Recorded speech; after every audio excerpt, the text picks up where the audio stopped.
Hey there, everybody. I'm Alexis Ward, and this is 12 Faces Psychology. If this is the first video of mine that you're watching, I am a transpersonal psychotherapist, which basically means that I blend spirituality and psychology in working with people. So today's video is just going to be about a little bit kind of critical thinking 101, sort of the psychological level in terms of knowing your own thoughts, understanding your own brain as we sift through all the information that is coming at us like a fire hose right now. And then the latter half of the video is going to be more about the macrocosm and the spiritual opportunity that's available in this time. So, in terms of critical thinking, man, has that skill never been more important or more seemingly lacking than it is right now. So, basic stuff, right? Gather your data, number one. And when I say that, I mean gather it from a lot of different places, not just one person, not like my entire source of information for what's going on in this time is my Uncle Morty. Many different viewpoints, many different perspectives are going to offer you a well-rounded source of information. They're going to offer you a wealth of different perspectives on the matter. So also I want to kind of include here that you're going to need some breaks from taking in information because things are just so full force right now, energetically, information-wise, with just like the rising ebbs and falls of different forms of chaos in our culture. So when you need a break to just be in your own space, in your own body, in your own life, give yourself that. But when you're in the data collecting phase, collect a lot of different points of view, right? So also, as you are sifting through that data, point number 2 is know your own bias. We all have many, many biases. And by that, I don't mean that you're just like wildly and irrationally attached to some point of view, although maybe that is where you're at. But I mean more that all of us have different filters that we pass information through, and we either accept or reject those a lot of times simply based upon how well they fit with our own worldview.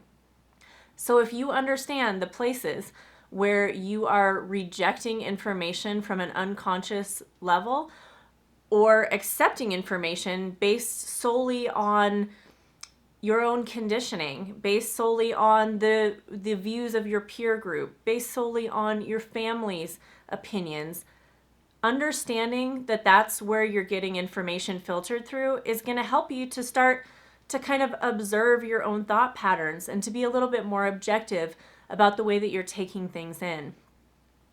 Point number 3, counteract your own bias. So once you've established and started to really understand the foundations of your individual bias, counteract that. Work against that, right? Because there's a gravity to that. There's an inertia to the force of your own structured thinking. You are running information down the same neural networks on a regular basis. It's efficient. It's how the brain works, right? But you can become very stagnant in your thinking that way because you're really only utilizing a few different methodologies or ideologies to run things through your mind. So counteract the weight and the gravity of your own bias by exploring the opposite viewpoint.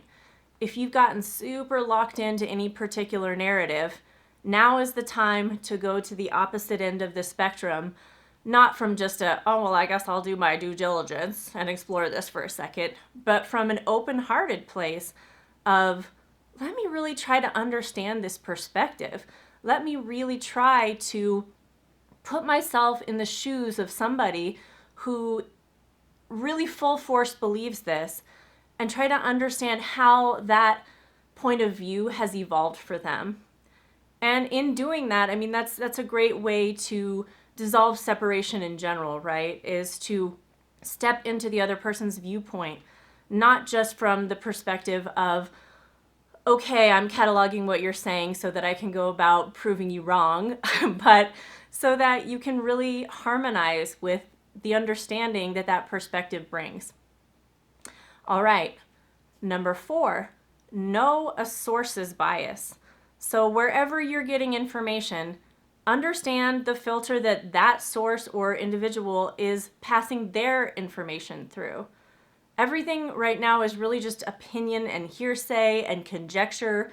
So understand wherever you're getting your information from, what filter that conjecture is going through, what filter that opinion is going through. As much as you want to understand it about yourself, you want to understand it about your sources for information. So if, say, you are just a super Trump hater, right? And all your information that you're seeking out is about how this, in one way or another, leads back to being Donald Trump's fault. Well, first, you're going to understand that that's your bias. Second, you're going to counteract your bias by exploring lots of sources of information that have the opposite point of view. And then third, you're going to be looking at both your own sources, which, further that same narrative of it's Donald Trump's fault, looking at what their agenda is, where their bias comes from, and then also doing that with the sources of information that you use for your counteracting your own bias. So basically, you're just thinking about, how do I know what's true? How do I arrive at a conclusion that something is correct or incorrect? And then how do the sources of information that I'm utilizing arrive at those conclusions as well? All right, so number 5 is stay open to new data. Basically, this is just about kind of reminding you this is not a closed question. We are in an evolving and emerging situation right now, and we're probably not going to have a firm grasp on any sort of clear truths or clear directions or anything for quite some time. So settle into the uncertainty. Get comfortable with the idea that we're going to have to just sort through some things, probably for quite some time. And really open your mind and your heart to other people's opinions and perspectives. Try to understand where they're coming from and keep gathering new input. And that brings me to number 6, which is kind of just a continuation of number 5. And that is that truth is dynamic, it's not static. We are not arriving at a destination, we are in a process right now. Truth is a process. It's a deepening of your understanding of the world and of yourself through direct experience and through your interpretation of that experience. Understanding how your filters create that interpretation is going to help you to become more of a witness to your experience and to become more objective about what you're seeing and hearing. And then knowing the perspective of those around you and understanding how to mitigate what they're believing and seeing against their own bias is going to help you to narrow down what sources feel more authentic and truth-based for you. And staying open through the whole process and understanding that there's probably not going to be some set in stone truth that emerges here, but more just a growing compendium of individual experiences that allow us to kind of get this amalgamation of where do we want to head on this planet, basically. And that's sort of where I transition into the spiritual piece to say, doing this process of really getting a hold of your own thoughts, of understanding your own mind, of sharpening your discernment is about becoming conscious of what you are taking in and what you are putting out into the world. Because we are consciously co-creating the outcome of this thing. This is not out of our hands. It's very much in our hands and in our minds. So now is the time to get a hold of your thoughts, make sure that you are not allowing your consciousness to be directed or manipulated in any direction except of your own choosing. And make those choices very consciously, because everything that is and ever has been or ever will be began as a thought somewhere. So if you can begin envisioning the world and the future that you want to see, you are actively contributing to that coming to life. Don't discount your own power.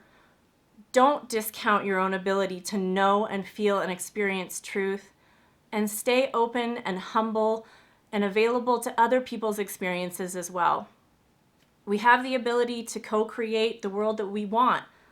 And now is the time to get a hold of your own mind, think for yourself, and claim your sovereignty. All right, I hope this video was helpful and that you will come back again for my future videos. Bye-bye.